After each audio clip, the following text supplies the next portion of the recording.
بسم اللہ الرحمن الرحیم والصلاة والسلام علی رسولہ الکریم وعلی آلہ الطیبین وصحابتہ الاکرمین ومن تبعہم بإحسان الی یوم الدین۔ اختلاف صرف دینی یا سیاسی نہیں ہوتا، زندگی کے تمام شعبوں کے اندر اختلاف ہوتا ہے۔ استاد شاگرد کے درمیان اختلاف ہوتا ہے، وکلاء آپس میں اختلاف کرتے ہیں، اعلیٰ عدالتوں کے ججز قانون کی تشریح میں اختلاف کرتے ہیں، اولاد کا ماں باپ سے اختلاف ہوتا ہے، میاں بیوی کا آپس میں اختلاف ہوتا ہے۔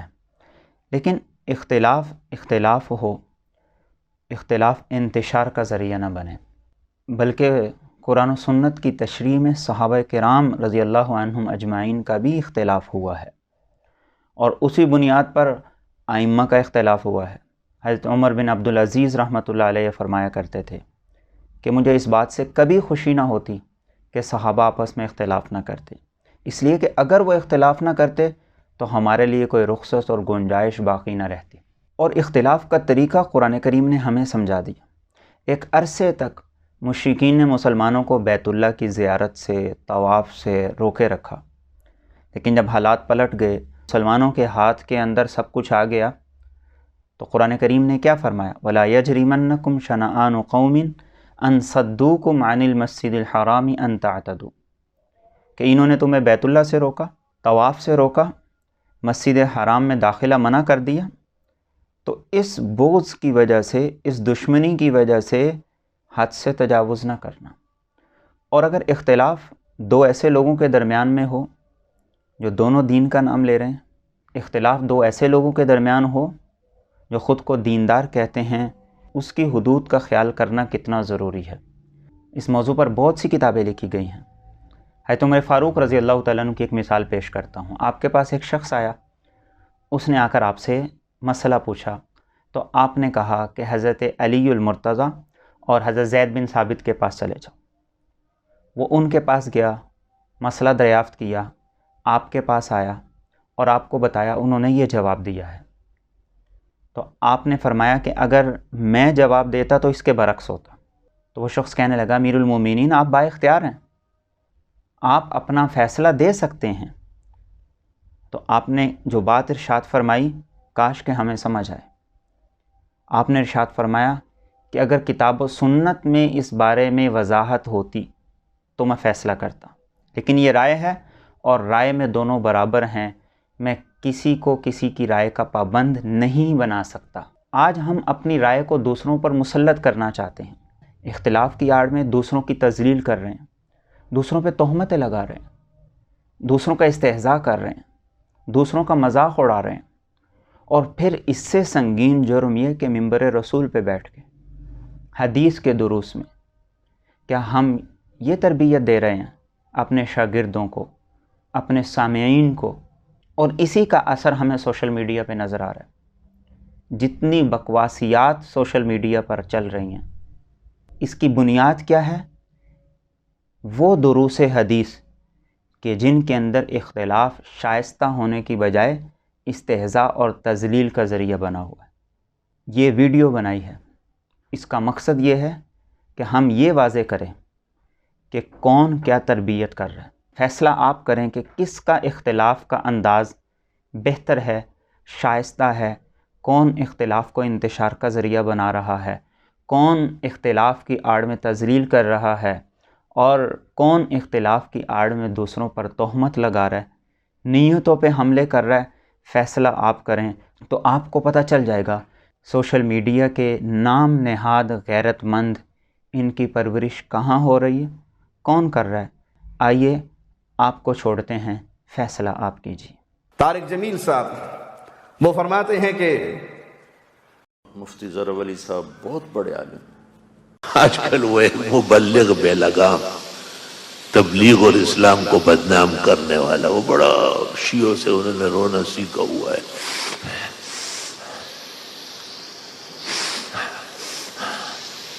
مفتی ظہر ولی صاحب بہت بڑے عالم، جتنے زندیق اب تک گزرے اتنا بڑا زندیق نہیں آیا۔ مفتی ظہر ولی صاحب بہت بڑے عالم، لیکن کسی عالم چھوڑ کسی عام آدمی کو بھی زیبا نہیں دیتا جس قسم کی گفتگو وہ فرماتے ہیں، اور گالیوں تک چلے جاتے ہیں۔ نسلن و اصلن خود وہی ہے جیسے میرا ہے، یہ بھی وہی چیز ہے، صرف سر ٹھگی کا امامہ اور چہرے پہ ٹھگی کا داڑھی۔ مفتی ظفر علی صاحب بہت بڑے عالم، ہم نے آپ کے نسب و نسل کو کچھ نہیں کہا ہے، خواہ بات سمجھے بغیر آگے بڑھتے ہو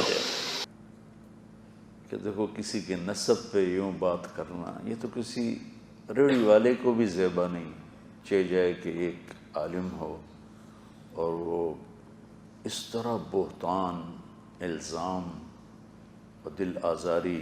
میرا بھائی انہوں نے فرمایا ہے، وہ بزرگ آدمی ہیں، وہ مجھے زندیق تو کہتے ہیں، ملحد بھی کہتے ہیں، تو میں اس کی تعویل کرتا ہوں، کوئی ان کے پاس دلیل ہوگی میرے زندیق ہونے کی یا ملحد ہونے کی؟ وہ ماشاءاللہ فرماتے ہیں ازنق الزنادقہ، زندیقوں کا سردار ہے طارق جمیل، اور ساتھ آگے بات بڑی مزدار ہے، یہ اہل حق کا زندیق ہے، اور ڈاکٹر نائک اہل باطل کا زندیق ہے۔ ڈاکٹر ذاکر نائک کے ہاتھوں پر ہزاروں لوگ مسلمان ہوئے، ہزاروں لوگ۔ ہمارے مولوی مسلمانوں کو کافر بناتے پھرتے ہیں، اس نے کافروں کو مسلمان بنایا، وہ زندیق ہے۔ یہ بات نا میں نے دکھی ہو کے کی ہے، اس لیے کہ تم میرے بچے ہو، تم کسی کے لیے دکھ نہ بننا اللہ کے واسطے۔ اگر تم نے اپنی زبان کو اچھا نہیں بنایا تو ممبر پہ کبھی نہ بیٹھنا، ممبر پہ کبھی نہ بیٹھ، ممبر پہ کبھی نہ بیٹھ۔ اور میں تمنا کروں گا کہ آپ سب کی زبان شہد کی طرح۔ کچھ علماء نے پیچھے جو مجھے گالیاں نکالی، اللہ کا شکر ہے میرے دل پر اس کا کوئی اثر نہیں، نہ میں نے اس کے رد عمل میں کوئی اس کے برابر لیول کی بات کی۔ نام لے دیتا ہوں، توبہ، مجھے تبلیغ والوں نے اس سے زیادہ ستایا، میں نے کبھی کسی کا نام آپ سے نہیں، چونکہ وہ نیچے والی آپس کی بات۔ اب یہ سوشل میڈیا پر منظور مینگل صاحب بد اخلاقی کا مظاہرہ کر رہے ہیں، اللہ کا شکر ہے میرے دل میں رد عمل میں ایک رتی چھوڑ، ایک حبۃ و خردل کا ہزارواں حصہ بھی میرے دل میں کوئی رد عمل، بلکہ ان کی عزت ہے کہ اہل علم۔ واللہ میں آپ کو قسم اٹھا کے کہتا ہوں، مولا محمد کا اعلان کیوں نہیں فرما رہے؟ آپ علی کے فرما رہے ہیں کہ اس لیے کہ اس سے الفلوس ملفلوس وما ادراک ملفلوس، سمجھتا ہے؟ اتنا بڑا بہتان اور جھوٹ اور بلا دلیل۔ میں یہ سارے دورے والے بچے بیٹھے ہیں، کل تک چند دنوں میں جانے والے ہیں، بیٹا میں یہ ان چیزوں سے تمہیں نکالنا چاہتا ہوں، یا خیر کا بول بولو یا چپ۔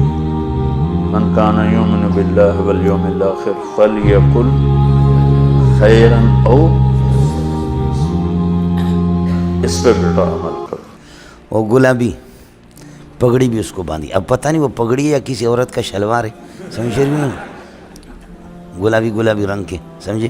یہ بات نا میں نے دکھی ہو کے کی ہے، اس لیے کہ تم میرے بچے ہو، تم کسی کے لیے دکھ نہ بننا اللہ کے واسطے۔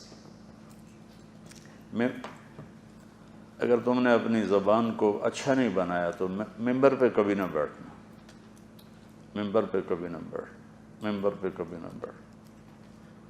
اور میں تمنا کروں گا کہ آپ سب کی زبان شہد کی طرح۔ اس لیے غضب رب کو ہم برداشت کر رہے ہیں آسانی سے، لیکن پیسوں کو چھوڑ نہیں سکتے، جو بڑی بڑی رقمیں ہوتی ہیں، $1 مت ڈالر وما ادراک مت ڈالر، سمجھ رہی ہیں کہ ڈالر ہی ڈالر، سمجھتے ہیں؟ میں تو ایک اولی نطفہ، یہ میری روز کی بات ہے، کوئی 50 دفعہ اپنے اللہ سے، یا اللہ اولی نطفہ و آخری، جو میں پوری وہ مجھے کیا اللہم انی انا اولی نطفۃ نجسہ و ان آخری جیفۃ منتنہ و بینہما احمل کیس القذرہ ثم تمیتنی و تقبرنی ثم اذا شئت تنشرنی فاقوم یوم یقوم الناس لرب العالمین فان اثقلت میزان.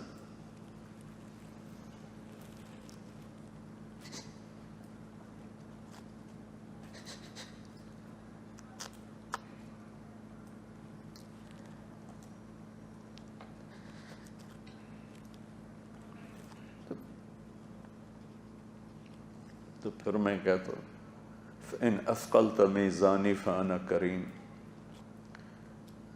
وإن خفت میزانی فأنا لئیم فاجعلنی من الکرام ولا تجعلنی من اللئام. یہ دعا میری چلتے پھرتے ایسے چلتی رہتی ہے، ٹیپ کی طرح کہ تاکہ یہ جو پروٹوکول ہے میرے باہر یہ مجھے دھوکہ نہ دے، اس سے میں مغرور نہ ہو جاؤں. روز میں یہ اللہ سے بتاؤں. آپ میری اولاد ہو دعا. میں نے تو گمنامی میں سفر شروع کیا تھا، اندھیروں میں سفر شروع کیا، اینٹ کا میرا سرانہ ہوتا تھا.